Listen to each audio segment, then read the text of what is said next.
Welcome back to my channel. Well, another day, another dollar. Priming the car up, fire it up here in a minute, check out the nodule wiring, make sure everything's good on it. We're getting ready to go racing here in 2 weeks.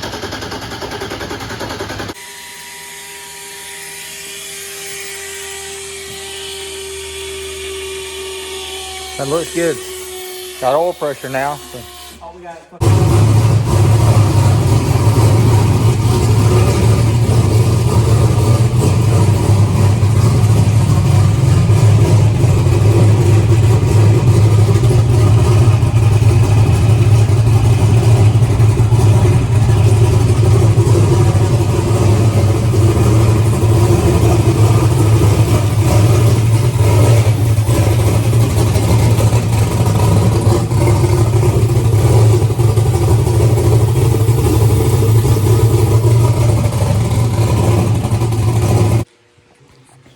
All right, now I want to catch y'all up on a few things. Well,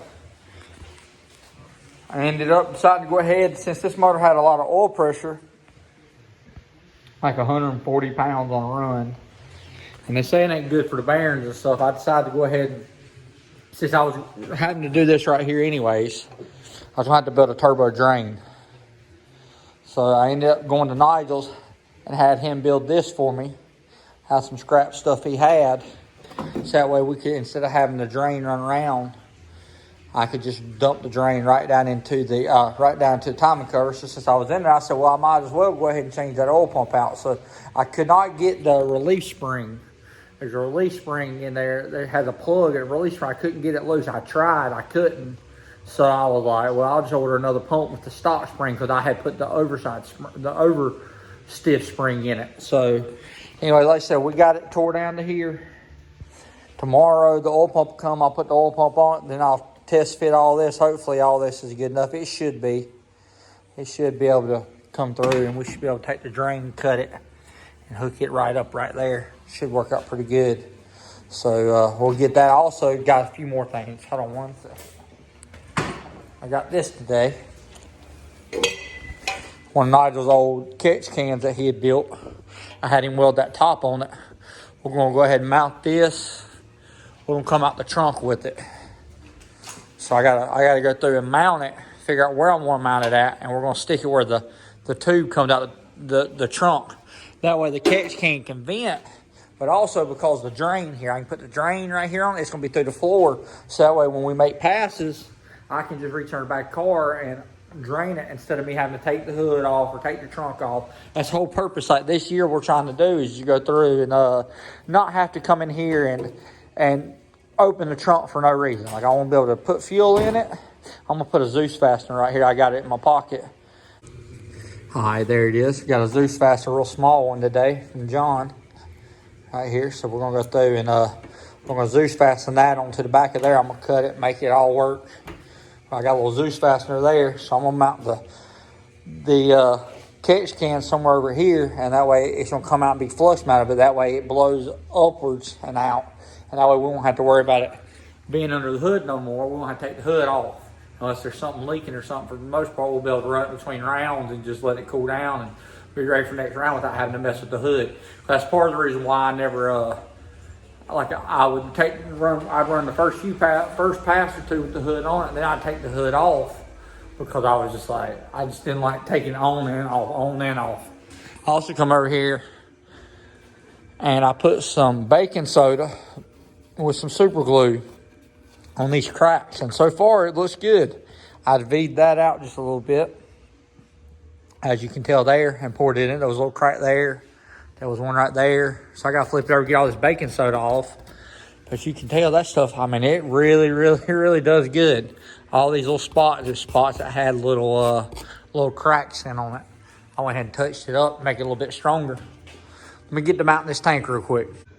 I also I just went ahead and test fitted the balancer, so I guess pretty good on that. So we got plenty of clearance here, and that's what the balancer all the way in as far as it'll go. So we should be pretty good. Now we'll be able to just run that drain up there. It's gonna work out well. All right, so got my drain cock on there. Went ahead and just kept that off of the line. my other side. The other two's gonna go to the front. So this is where it's gonna mount. I'm gonna drill my holes, bolt it through. I've already started cutting my hole here. I don't really have exactly the bit size I need. So I'm gonna get a little bit bigger one and cut it. That way I got my tube coming through. I'll cut the tube off once I get it mounted. It's coming along though. All right, guys, I ain't been recording much, but I ended up, I got the drain. It worked perfect. So now I got my little radiator hose on it. I still got to torque my balancer on, put my upper radiator hose, put the belt back on it. We're pretty good with that. Now we should drain back. That line I took off, that thing was slam full of oil from where I had it ran, the way I ran it around through there. So like I said, it was, that ain't even it. It's going to be, that way you can see all the oil right there run out of it. But it was slam full of oil from where I had gone through and run it over to the other side, and it was backing up. So that's why the turbo started leaking on it the other day. So hopefully we can go through, get it draining good like this. With the new oil pump, the pressure should be down just a little bit over what it was. Hopefully it won't make all the pressure it was making before. So we're gonna fire it up here shortly and see what it does. I'll see what the difference is. All right, now as you can see, we got about 70 pounds of oil pressure, so it dropped at about 18 to 20 psi at idle, cold. That should help out a little bit with the turbo.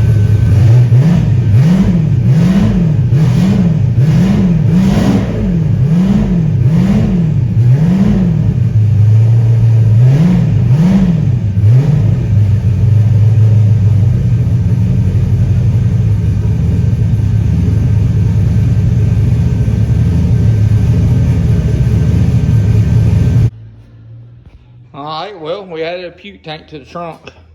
Gotta mount it up inside there. That way our catch can, that's our new catch can. Also, my spot weld broke loose on that. So, John said it was awful flimsy like this, so I went and bought a better hinge. So we're gonna put this better hinge on here and see how that works out for us. I'll be right back with you. Alright, now, so I ended up with this. I didn't have enough place there to go through and rivet it. So I just spot welded the wire through it. But like I said, it don't look bad. Hold on one second, let me shut this trunk thing, I'll show you something. So here we go, I had to cut that out a little bit more to get it to open and close like I wanted to. I grinded it off, that way we can get under and you can see the wire. So now you just go through, take it, shut down, twist. Now it's secure, we don't have to worry about it flopping up. It'll be all right. So we got the puke tank mounted right here. Here's the drain for it. It comes up and get up off the floor real quick. I got the hose. I didn't have exactly the right fittings I needed, so I just used some AN with some 5/8 heater hose. Turn it back here, but it's mounted. It runs down the center of the car. See all the way up there? It comes out, runs beside the shifter, comes along. Comes out. I wasn't too big of a fan of running around the front right there. I run around the back, but then I didn't have enough room inside when I cut my first hose, so I said, well, heck with it. It's ugly, but it'll be all right. All it does need to do is vent. So, like I said, I went ahead and put clamps on all. That one was a push lock. These are AN, so I put hose clamps on that way they wouldn't never come loose or nothing, which it should never have enough pressure to blow off. But if the car, if it was to puke something, and hopefully this tank right here will catch it all. So what is up with I don't know why my camera was being jerky, but like I said, it's mounted. I got a flex that makes sure to go through this hole up here. So like I said, we're close. One more thing done. So let me go ahead and shut the trunk real quick. There we go, we hit the hole, so turned out well.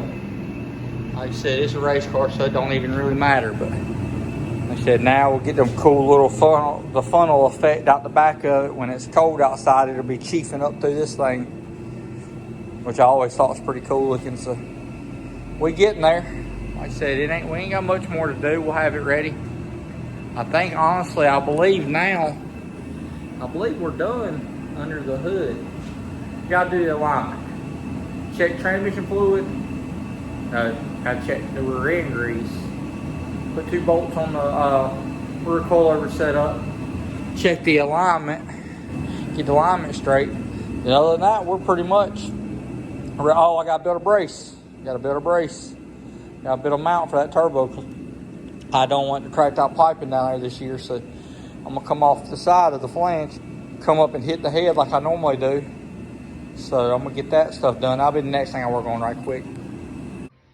So I was looking for some way to mount the turbo. I went out back and found this today, something to brace it up. So I put it in my little press in here, and I bent that little bend right here. I cut the end off of it and shortened it up because it had a big old hole on it. I think it's going to work. So I painted it before I even try bolting it on, because I like to bolt stuff on and be done with it. So I'm going to let the paint dry real quick, find some bolts. We'll see if this is going to work. All right, there you go. Worked out good. 1/2 inch there, 15 there. It don't look too bad. That'll help stabilize it. It'll take some of the flex out of it, hopefully. Might not be the best, but it'll work. Hopefully it'll keep it from cracking some pipes. I think it'll be just fine.